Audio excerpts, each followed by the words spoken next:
Eve was the first woman.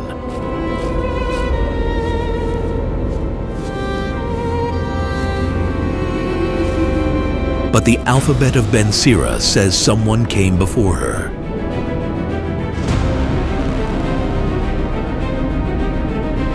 A religious text so forbidden, it was nearly banned. Lilith was made from the same dust as Adam, not from his rib, equal. But Adam tried to force her beneath him. She spoke the forbidden name of God, a name so holy that angels cover their faces when it is said. That name gave her power to leave Eden. We'll show you what Lilith became after she fled, and why this forbidden story shocked the world.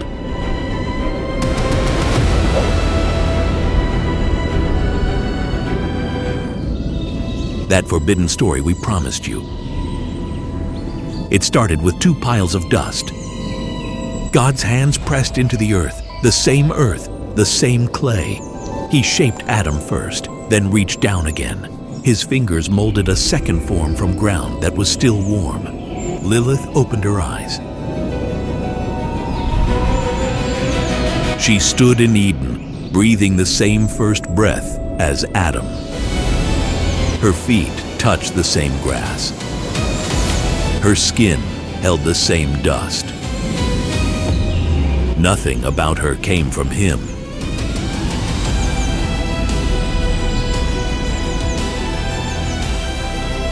They walked together through the garden. Fruit hung heavy on branches.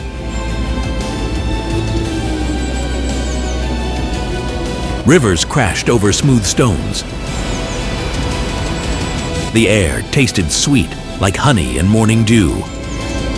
Everything was new. Everything was perfect. But that perfect world cracked early. You will lie beneath me. What? Why would I do that? Because I am first. God made me before you. First to wake, not first to be made. I watched him shape you, Adam. I remember the dust on his hands, the same dust he used for me. The man leads. The woman follows. That is the order. Says who? Show me where God told you this. I do not need to show you anything. You will obey. You sound afraid. Is that what this is? Fear? Adam's face twisted with anger. His hands curled into fists. A vein pounded in his neck. I am not asking. And I am not obeying. The words slammed into the silence between them. Heavy as stone, sharp as broken glass. No one had ever refused before. No creature, no being. The idea of saying no was new to creation itself. Lilith had just shattered something that could never be fixed. She spent her nights alone after that, by the rivers, watching water smash against rocks.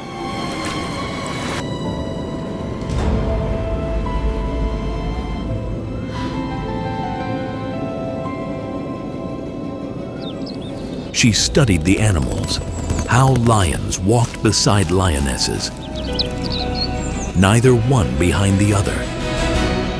Eagles flew wing to wing. Wolves hunted as pairs. Creation showed her equals everywhere, except in Adam's eyes.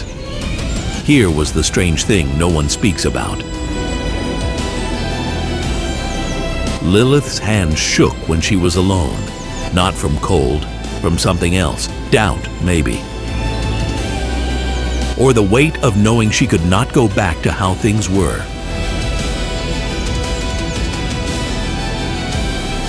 One night, she sat beneath the tree of knowledge. Its branches reached toward stars God had hung just days before.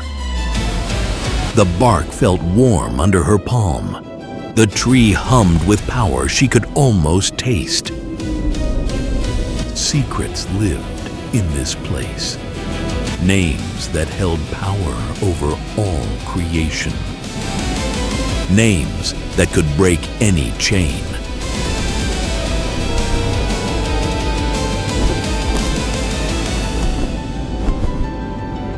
Her lips began to move, practicing sounds no human had ever spoken. Her mind was already made up. Pride and fire had already won. The softness inside her was already turning to ash. The first woman made from dust was about to become the first person to escape paradise. And the garden would never be the same. Deep in her chest, a choice is forming. Not a small one. The kind that cracks worlds open and changes everything after. Adam sleeps somewhere in the garden tonight. He doesn't know what's building in her heart. When we say we're open to difficult stories, something shifts. We actually hear them more clearly. If this is reaching you, write, "I'm open to learn," below. What comes next will make even the wind stop. The forbidden name that shattered paradise. The wind stopped, and soon it was morning. Lilith walked away from Adam's sleeping body. Her feet moved without sound across grass still wet with dew. Birds stopped singing. Even the wind went still. Even the garden knew something was about to happen. She found an open space far from Eden's center. Old trees circled her like witnesses. Above, the sky stretched blue and endless, the same sky that had watched God speak the world into being. Now, a human would speak back. Her whole body trembled, not from cold, from what she was about to do. She had practiced the sounds 100 times, but practicing and doing were different things.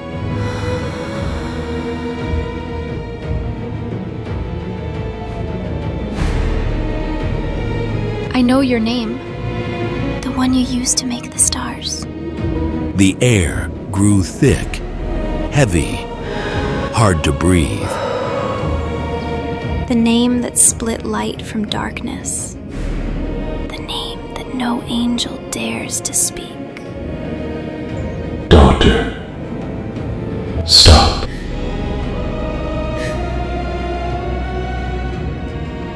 I cannot live beneath him. I will not. There is another way. Come to me. We will speak. You gave him power over me. I felt it, the moment you made me from dust instead of from him. I gave him nothing. He took it himself. Then take it back. That is not how freedom works. Then I will take my own freedom. She spoke the name. The word that held all creation together. The sound that existed before sound was born. 4 letters that scorched her tongue like swallowing fire. The ground shook. Trees bent and snapped like dry bones. The sky itself seemed to ripple, as if someone had struck the world like a drum. Power exploded through her body. Her spine arched backward, her feet lifted from the earth. Something tore inside her chest. Not pain exactly, but loss. The feeling of something breaking that would never heal.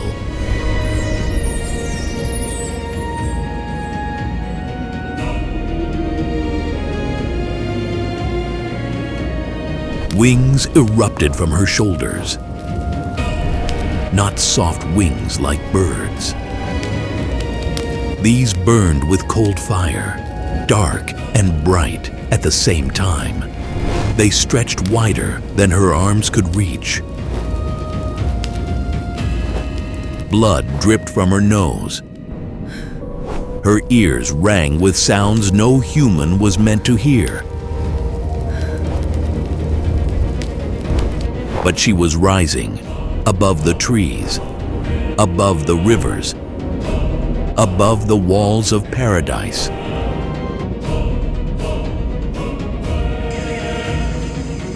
Far below, Adam woke to emptiness. His hand reached for a body that was no longer there. His cry echoed through the garden, but Lilith was already gone.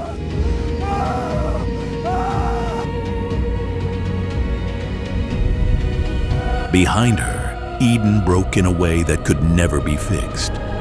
Balance that had held since the first day now tilted sideways. Something had torn in the heart of paradise, something that could never be fixed. Adam stood alone among the trees, watching wings of fire grow smaller against the sky. The first escape from Eden had worked. But 3 angels were already on their way. God's messengers would find her at the edge of the world, where dark water met darker sky. And they would offer her one final chance to come home.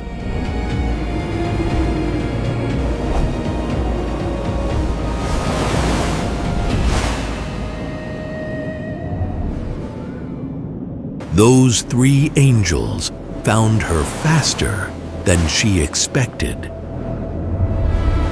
Lilith stood on the shore of the Red Sea. Dark water stretched to the edge of the world. No land in sight, no trees, no flowers, nothing like Eden. Just black waves smashing against cold sand and a sky the color of bruises. She had flown for days. Her wings ached. Her muscles burned. Blood still crusted beneath her nose from speaking the forbidden name. But she was free. Then light split the clouds above her. 3 figures dropped from the sky like falling stars. Their wings shone like silver swords. Their faces blazed so bright that looking at them hurt. They crashed onto the sand, and the ground shook beneath their feet. Senoi, Sansanoi, Semanjalov. God had sent his strongest messengers to bring back his lost daughter.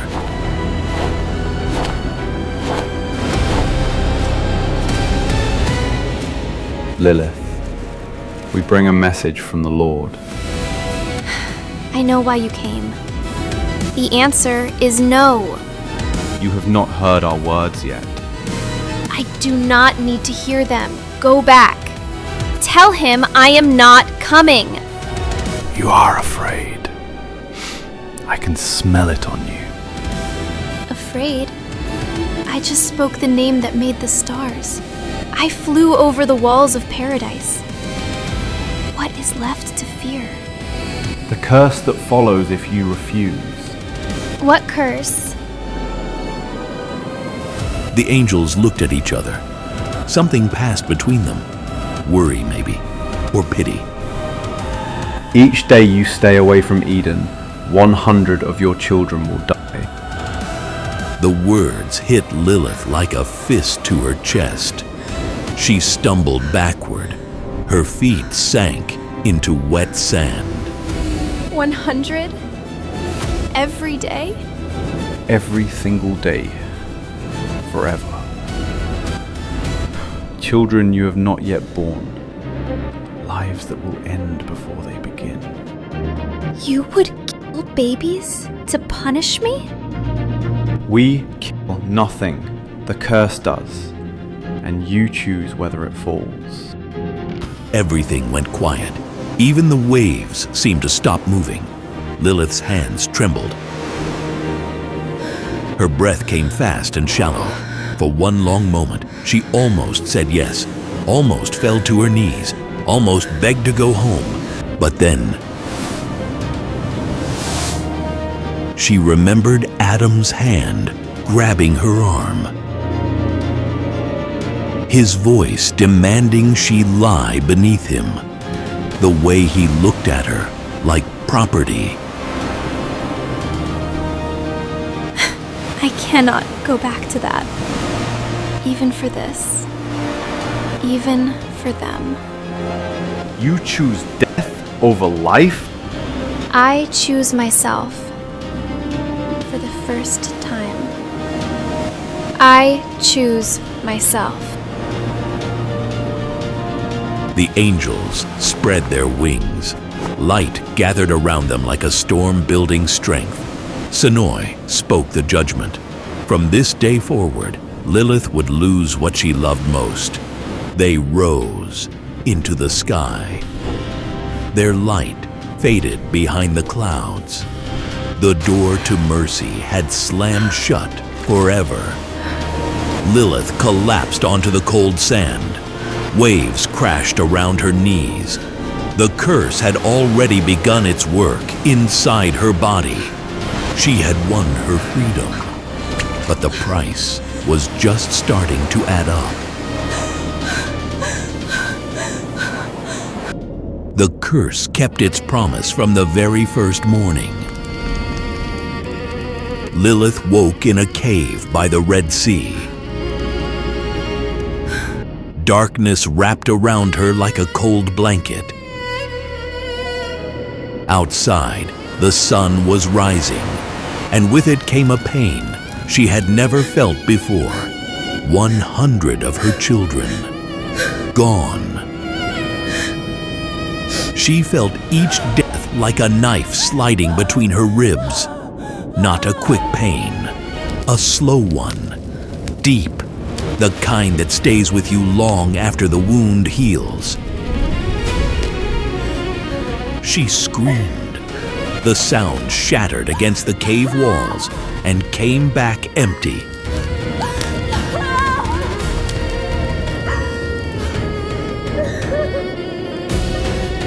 No one heard. No one came. No. No, no, no. Please. Please stop. She clawed at her own stomach, as if she could reach inside and hold them there, as if her hands could stop what God had started. They did nothing wrong. They did nothing. Why must they die for what I did? She waited for an answer. None came. Only silence.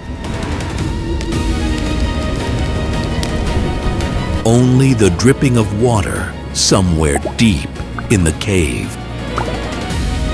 The next morning brought more death. And the next.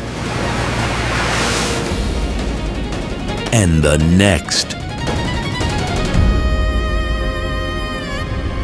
Can you hear me? Is anyone listening? Her voice cracked. Her throat burned raw. I am sorry. Do you hear me? I am sorry! Still nothing. God was not answering. Maybe he never would again. Weeks passed, then months. The grief never stopped. But something inside Lilith did. Her tears dried up like rivers in summer heat. Her heart hardened into stone. The softness that once lived in her eyes turned cold and empty.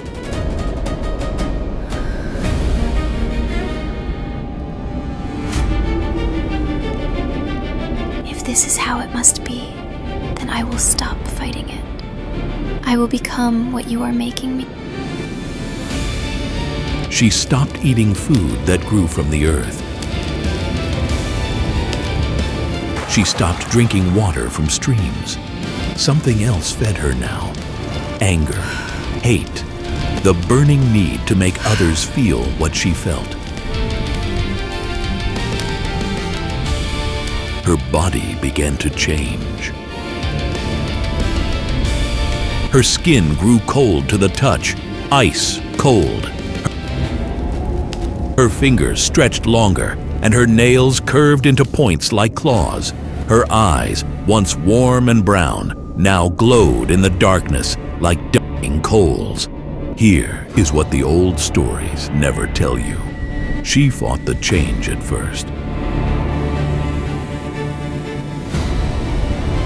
She bit her own hands to stop the claws from growing. She pressed her eyes shut against the glow, but the curse was stronger than her will. Hair that once fell soft around her face grew wild and tangled.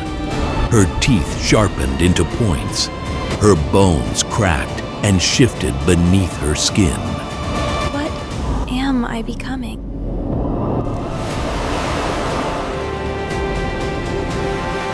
I do not know this woman.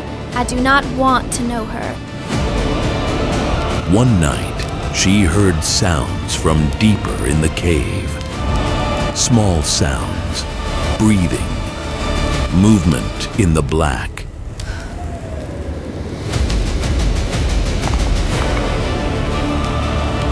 Her first children that survived the curse were waiting for her. They were not human. Their eyes glowed like hers. Their fingers ended in claws. They crawled toward her, hissing. They called her mother. The last piece of her human heart shattered apart. The mother of demons had been born.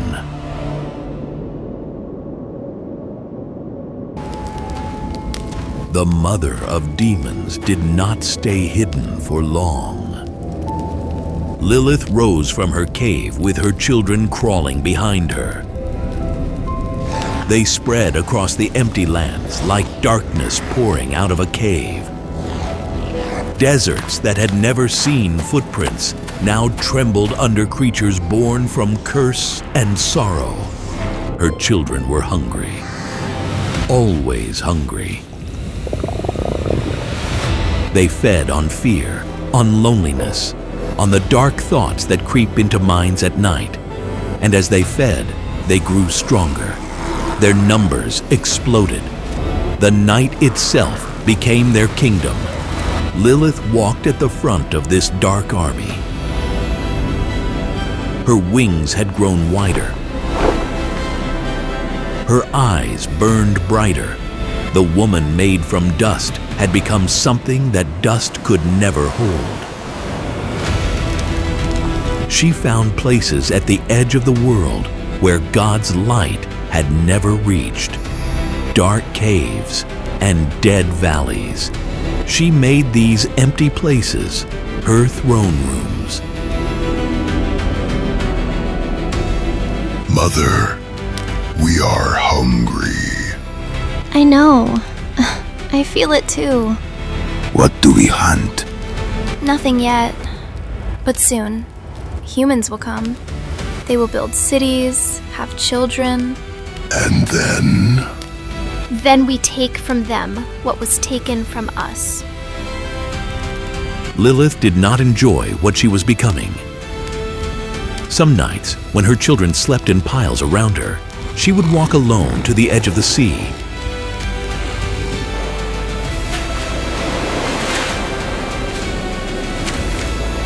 She would stare at the water and remember what grass felt like.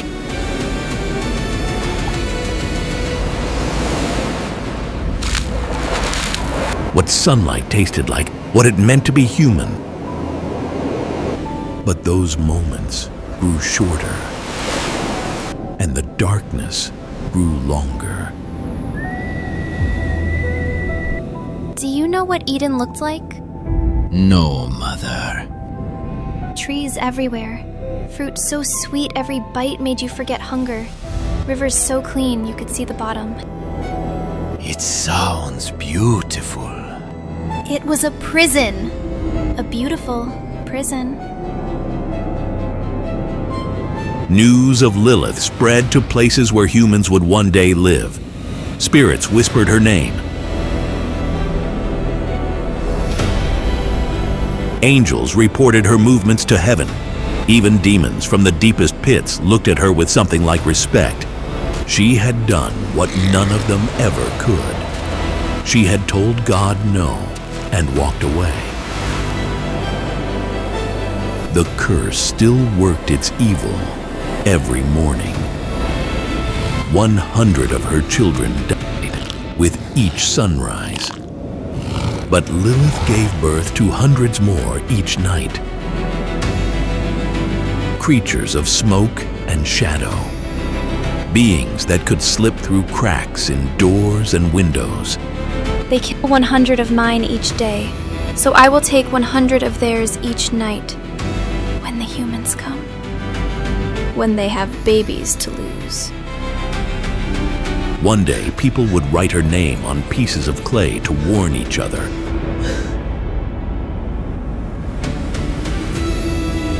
Mothers would hang signs above their babies. Fathers would whisper prayers in the dark, all to keep her away. Senoi, Sansanoi, Semangaloth. Those angel names would be painted on walls and carved into doors. Parents would beg those angels for protection against Lilith and her children.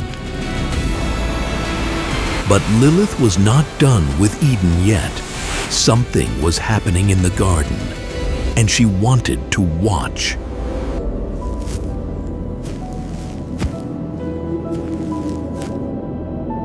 Even from the edge of the world, Lilith watched what happened next in Eden. God looked at Adam standing alone among the trees. The man who had demanded a servant now had no one. His face looked empty. His eyes looked lost. The garden felt too big for one person. So God did something different this time. He put Adam into a deep sleep. He reached into Adam's side and pulled out a rib. From that bone, he shaped a new woman, not from dust, not equal from the start, but from Adam's own body. Eve opened her eyes. She was beautiful, kind, soft in all the ways Lilith had been hard. She walked beside Adam without question. She followed where he led. The garden breathed again with peace and order, but Lilith's shadow still moved at the edges of paradise. She could not enter Eden. The angels had made sure of that, but her influence crept through like smoke under a door. Her memory poisoned the spaces between trees. Her rebellion had planted a seed in the soil of creation. That seed would soon grow into something terrible. A serpent slithered through the garden. Its scales caught the light. Its tongue tasted the air. The old stories say Lilith found it one night at the edge of Eden's walls. Who are you? Someone who used to live here. Why did you leave? I did not leave. I escaped. From what? From being told what to do. From bowing to someone made from the same dirt as me. The new woman bows. I have seen her. I know. It makes me sick to watch. What would you have me do? Nothing you do not want to do. But if you wanted to show her another way, tree of knowledge holds answers she has never heard.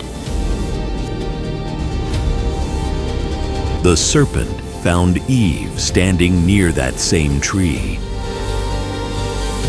The same tree where Lilith had once sat alone, learning the name that set her free.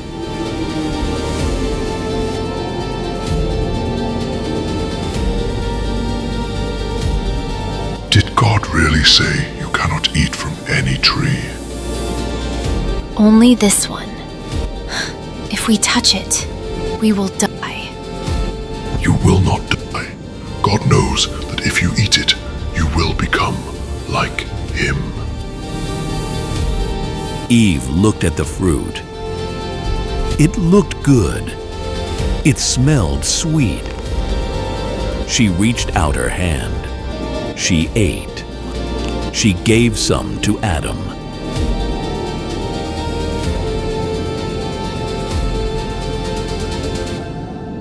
And paradise shattered for the second time. God's voice crashed through the garden like thunder. Adam and Eve hid behind bushes, suddenly ashamed. The gates of Eden swung open, not to welcome, but to push them out. Far away, standing on a cliff above the Red Sea, Lilith watched two tiny figures stumble into a world of thorns and sweat and death. Her wings spread wide against the night sky. Darkness wrapped around her like a cloak. The first rebel had not been alone for long. Adam and Eve had no idea she was watching. They did not know about the demons waiting in the desert. They did not know about the curse that took 100 children every morning. But here is what Adam and Eve do not know yet. The world outside Eden will break them. No fire, no shelter, just thorns and freezing cold nights. They think losing paradise is the worst part. They are so wrong. Their first son will kill their second. Adam will dig a grave for his own child. And Eve? She vanishes from the story. No death recorded. Click on the video being displayed on your screen to witness their final days.